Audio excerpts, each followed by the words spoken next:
To my Kerala series. So এই সিরিজের last দুটো ব্লগে দেখলে আমরা কালকে কলকাতা থেকে চেন্নাই থেকে কোচি এসে পৌঁছালাম। এয়ারপোর্টে এসে আমরা ডাইরেক্টলি গেলাম আথ্রেপল্লি ওয়াটারফল। ওখানে এনজয় করার পরে আমরা এলাম মুন্নার, কিন্তু এক্স্যাক্টলি মুন্নার টাউনে না, আমরা আছি সুরিনেল্লিতে।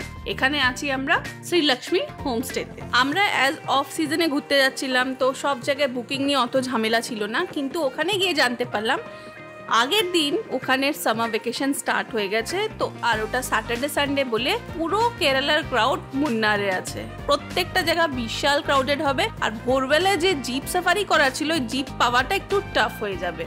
বাস এইটা শুনে তো আমাদের চিন্তা হয়ে যায়, কজ এতটা দূরে এক্সট্রা মাইলস আমরা এসেছিলাম শুধু কলুকুমলাই সানরাইজটা দেখবো বলে, আর কালকে যদি জিপ না পাই তাহলে তো পুরো প্ল্যানটাই ভেস্তে যাবে। তাই আমার বর ভোর 3:30 জিপ পিক আপ পয়েন্টে চলে যায়, আর গিয়ে ওখানে যে ফার্স্ট জিপটা আসে ওটাকে একদম হাইজ্যাক করে।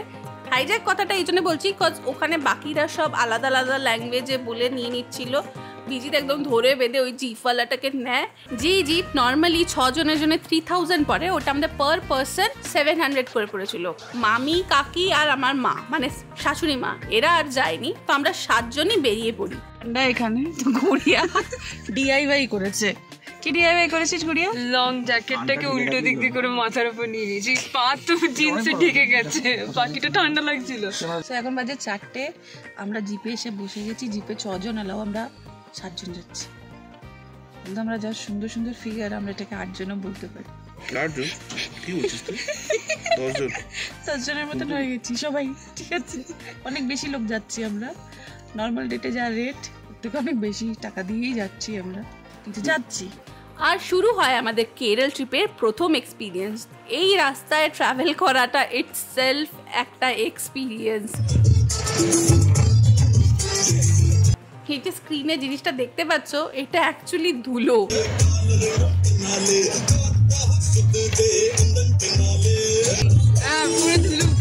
আমি তো চোখে ফেলে কথা হচ্ছে।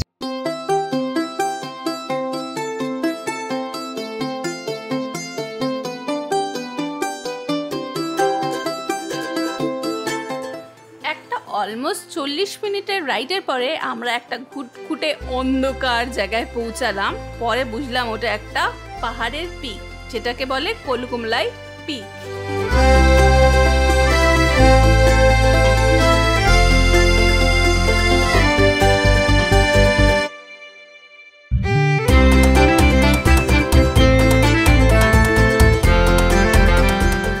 বিশাল হাওয়া দিচ্ছে। আমরা এখন প্রচুর লোকজন সব এসে, এখানে আলোটা একটু দিবি, আলো ওভারঅল হাওয়ায় কাকুকে দেখে বোঝা যাচ্ছে মাফলারটা উঠছে। হ্যাঁ, মেন লোকেশনে পৌঁছে কিছুই দেখতে পাচ্ছি না, অ্যাজ অন্ধকার ছিল, আর সাথে ছিল বিশাল জোরে হাওয়া। মানে আমাদের অবস্থা পুরো খারাপ হয়ে যাচ্ছিল ওই ঠান্ডা হাওয়ায়। কিন্তু যেই চোখটা উপরে গেল, এত সুন্দর স্কাই দেখে সব ঠান্ডা ভুলে গেছি আমরা।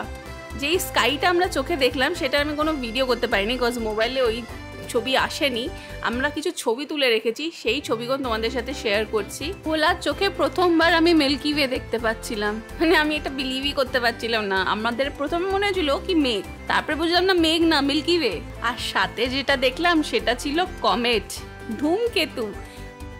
তো এখন বাজে 4:57, আমরা অলরেডি পৌঁছে গেছি এখানে সানরাইজ দেখবো বলে। অপেক্ষা করছি, সবাই চলে এসছে, অনেকে চলে এসছে, সবাই অপেক্ষা করছে। শুটিং স্টার কি দেখলি? শুটিং স্টার, কিন্তু আমি ব্লাডে দেখলাম। না আমি তো দেখছি আগুন হচ্ছে, রকেট ছিড়ছে কি এখানে। তখন বলছি না, তুই দেখেছিস আগে শুটিং স্টার? না, ফার্স্ট টাইম দেখলাম শুটিং স্টার দেখার পরে মনে না না, শুটিং স্টার ছিল। কিছু বলছিস তুই? আমি তো ভাবলাম রকেট যাচ্ছে, এই যে ফাটছে বাজি। বল আমাকে কি হয়েছে? না, ওটা শুটিং স্টারই ছিল, রকেট ছিল না। আমি তো হঠাৎ করে দেখছি রকেট উপরে যায়, ওটা ল্যাটারাল গেছিল। হ্যাঁ, এরকম ভাবে নিয়েছি। অনেকক্ষণের ডিসকাশনের পরে আমরা বুঝলাম ওটা শুটিং স্টার না, ওটা ধূমকেতু, মানে কমেট ছিল। আমরা যখন এসেছিলাম তখন বাজছিল 4:30, পুরো অন্ধকার ছিল। এখন 5:30 বাজে, ধীরে ধীরে লাইট আসছে, মানে আকাশে লাইট আসছে। ফোনের ভিডিওতে অত বোঝা যাচ্ছে না, ছবি তুলে যে ছবিটা তোমাদের দেখাবো, কোন ছবিগুলো পাচ্ছি এখন। স্কাইতে একটা রেড শেড এসে গেছে।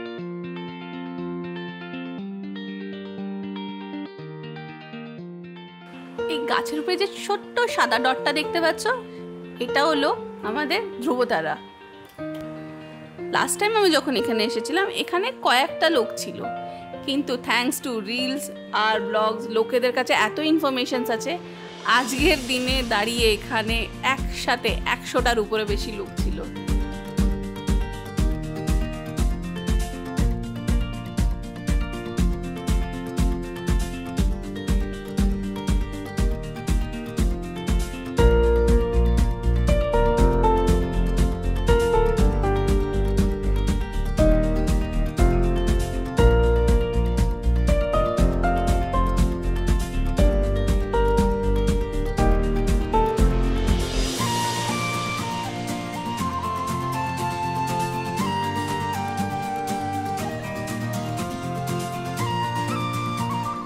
আমাদের লাক একটু খারাপ ছিল, সানরাইজ তো আমরা দেখলাম, কিন্তু যেই ভিউটা তৈরি হয় সান আর ক্লাউডের জন্য, সেই ভিউটা আজকে হয়নি, আজকে ওইভাবে ক্লাউডই হয়নি। সো তোমাদেরকে ছবিটা আমি দেখাই কি এখানে কোন ভিউটা দেখার জন্য আমরা এসেছিলাম। লাস্ট টাইম যখন এখানে ভিজিট করেছিলাম, এখানে একটা টি স্টেশন আছে, সবাই সানরাইজ দেখে ওটাই দেখতে যায়, কিন্তু এইবার শুনলাম ওটা বন্ধ ছিল, তাই আর ওটা দেখা হয়নি, তাই তোমাদেরকেও আমি দেখাতে পারলাম না।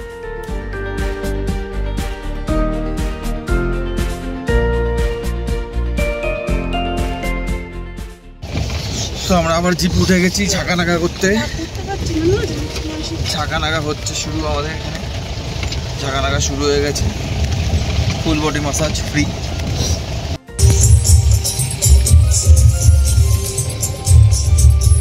কটা চা মাথা পেয়েছো?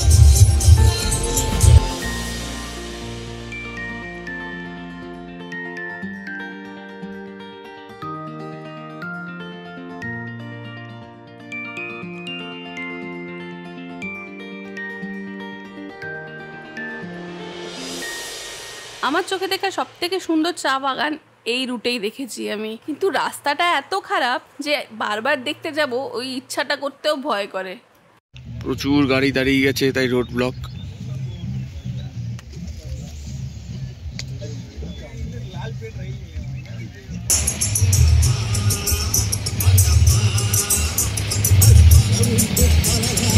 যেটা মেনশন না করলেই নয়, সেটা হলো আমাদের গাড়ির ড্রাইভার, যেমন রাস্তা অমনি ওর গানের সিলেকশন। আমরা তো মনে হচ্ছিল ডিস্কে আছি, নাচটা নিজে নিজেই হয়ে যাচ্ছিল। তোমরা যদি কখনো কল্লুকুমালাইয়ের প্ল্যান করো, মেক শিওর যেই হোটেলে থাকছো ওই হোটেলের লোকের সাথে কথা বলে আগে থেকে জিপ বুক করে নেবে। আমরা আমাদের স্টের ওনারের সাথে বারবার কন্ট্যাক্ট করেছিলাম, কিন্তু ও হোয়াটসঅ্যাপের অতটা রিপ্লাই দিতে পারে না বলে আমাদের একটা মিসকমিউনিকেশন হয়ে যায়, ও আমাদের কোনো বুকিংস করে দেয়নি। লাকিলি আমরা লাস্ট মোমেন্টে পেয়ে গেছিলাম, আর তোমাদের জন্য এই ড্রাইভারেরও নাম্বারটা আমরা শেয়ার করে দিচ্ছি, সো দ্যাট তোমাদের ट्रिपটা हैसल फ्री हो। कॉल करेगा तो चलेगा? ओके सर, बुकिंग के लिए। Okay sir, my number take you, next time when you coming ना call me. I took your number. Okay. People can call you directly for booking. চা খাবে? আর এটা নতুন আইটেম খাবো। এর নাম কি এটা? মুরুক্কো। মুরুক্কো মুরুক্কো মুরুক্কো।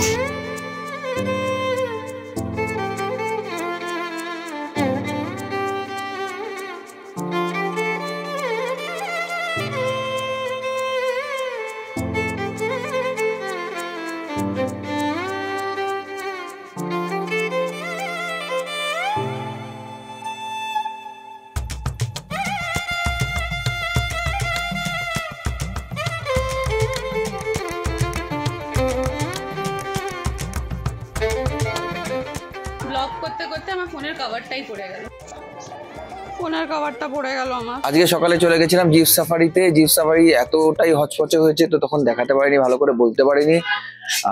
আমাদের সাজেশন থাকবে কি তোমরা আগে থেকে জিপের সাথে কথা বলে বুকিং করে আসো, কারণ এখানে আমাদের লাস্ট আওয়ারে যে রাশটা হলো আমরা জিপ পাচ্ছিলাম না, কারণ এখন এতটাই ক্রাউড হয়ে গেছে আজকের ডেটে। আজকে উইকেন্ড ছিল, সানডে ছিল, এখানে ছুটি ছিল, তো লোকাল আশেপাশে যারা আছে তারা সবাই ঘুরতে চলে আসে, তো ঘুরতে চলে এসেছে। জিপ আমাদের প্রি বুক ছিল না, আমাকে রাত্রি 3টের সময় উঠে যেখানে আর কি জিপ বুকিংটা হয় সেখানে গিয়ে রীতিমতন জিপ ধরে ধরে আমাদেরকে ব্যবস্থা করতে হয়েছে। তো তো আমি তোমাদের সুবিধার জন্য নাম্বার দিয়ে দেবো ভিতরে ভিডিওতে, তোমরা ডাইরেক্ট ফোন করে জিপটা কিন্তু প্রি বুক করে এখানে আসবে, তাহলে সানরাইজ পয়েন্টে যেতে কোনো অসুবিধা হবে না। আর সানরাইজ পয়েন্টে যাওয়ার রাস্তার ব্যাপারটা তো আলাদাই, আমি চেষ্টা করেছি ভিডিওতে দেখানোর যে কী খারাপ অবস্থা, রাস্তার অবস্থা আমাদের সবার খারাপ হয়ে গেছে। মামি যায়নি, মা যায়নি, আর কাকি যায়নি, তো বাকিরা আমরা সবাই গেছিলাম, 7 জন গেছিলাম। একটা গাড়িতে 6 জন অ্যালাউড থাকে, 6 জনের জন্য এখানে চার্জেস পড়ে অ্যারাউন্ড 3000 মতন। কিন্তু যেহেতু রাশ চলছে, এত ডিমান্ড রয়েছে, আমাদের থেকে অবভিয়াসলি বেশি টাকা দিয়ে আমরা গেছি। তো তোমরা আগে থেকে কথা বলে নেবে, চার্জেস নিয়ে দরকার হলে একটু বার্গেন করতেই পারো। যেমন রাশ থাকবে, যেরকম রাশ তোমার থাকবে সেই হিসাবে ওরা চার্জেস বলে দেবে। সকালের যে ট্রিপটা হয় মানে 9টার সময়, সেটা আমি সাজেস্ট করবো না যাওয়ার জন্য, গিয়ে কোনো লাভ নেই, কিচ্ছু দেখতে পারবে না। চেষ্টা করবে ভোরের বেলাটাই করায়, ভোরবেলা গেলে তোমরা সানরাইজটা দেখতে পারবে, খুব সুন্দর ভিউ, খুব সুন্দর ওয়েদার। আমরা রাত্রের বেলা গেছি, অলমোস্ট রাত্রি থাকতে থাকতে পৌঁছে গেছিলাম বলে আমরা পুরো একদম ফুল স্টার গেজিং হয়েছে। আমাদের হোটেল ওই দিকটা হলো কলুকুমালাই, ওখানে সামনেই জিপের বুকিং যেগুলো আছে সেখানে হয়, জিপগুলো ওখানে আছে, আর ওখানেই অফিসটা আছে। ড্রাইভাররাই একমাত্র সাফারি বুক করতে পারে, তোমাদের ড্রাইভারকেই বুক করতে হবে। আর আমরা এসছি ওই দিক থেকে, মেন সিটিটা মুন্নারের ওই সাইডটায়। তো এটা দেখতে পাচ্ছ হোটেল আমাদের পজিশনটা কীরকম। আর এই যে রুমগুলো, এই রুমগুলোতে আমরা আছি। এই যে এখান থেকে বারান্দায় ব্যালকনি সব রয়েছে, এখান থেকে চা বাগানের ভিউ আছে, ওই যে পাহাড়ের ভিউ আছে, এইদিকে টি গার্ডেন রয়েছে, এই সাইডেও একটু হালকা ভিউ আছে, ব্যাক সাইডে ওটা এদিক দিয়ে না, ওই রুমগুলোর ওই সাইডের ভিউ রয়েছে। আর এই হোটেলের নিচে খাবারের দোকানের ব্যবস্থা আছে, সামনে খাবারের দোকানের ব্যবস্থা আছে। এটা হলো আরেক সাইডের ভিউ। এই ভিউ এর মধ্যে চলে এসছে আমাদের মামি, মামি। আর এইখানে আমাদের এই রুমের এন্ট্রি দরজাগুলো এইখান দিয়ে, এই পাশে হলো যেটা রাস্তার সাইডটা দেখানো হলো, আর এই পাশে হলো এই দিকের সাইডটা, এদিকেও ব্যালকনি আছে। আর এই পাশের সাইডে এই পুরো ব্যালকনিটা রয়েছে, পুরো ব্যালকনিটা দিয়ে এখান দিয়ে ভিউ রয়েছে। এই যে এখান থেকে আছে, এখান থেকে ভিউ আছে, আর ওই পাশেও আছে, ওখানটাতে একটা অপশন আছে। মোটামুটি ভালো প্রপার্টি, যে ওনার সেও খুব ভালো। আমরা রেডি হয়ে গেছি, এবার নিচে গিয়ে খাওয়া দাওয়া করে আমরা বেরিয়ে পড়বো। খাওয়া দাওয়া না হলে কি ট্রিপ হয়? হয় না। খাবার দাবারের ভিডিও তোমাদেরকে দেখিয়ে বোর না করে আমরা চলে যাচ্ছি আমাদের নেক্সট ভিডিওতে। এই ভিডিওটা এখানেই শেষ করছি। So stay connected and keep loving us. Bye. পরে ভিডিওটা মিস করো না। আজকে কিন্তু আমরা মুন্নার ঘুরবো। আর এখানে একজন দেখি, এখানে আরেকজন চা বাগানে শুয়ে পড়েছে চা বাগানে। এই চা তো করে দাও না আমাকে, সকালে উঠে চায় শুয়ে পড়ছো কেন? চা চাই, সেই চা পাই না, এখন চায় শুয়ে পড়ছে।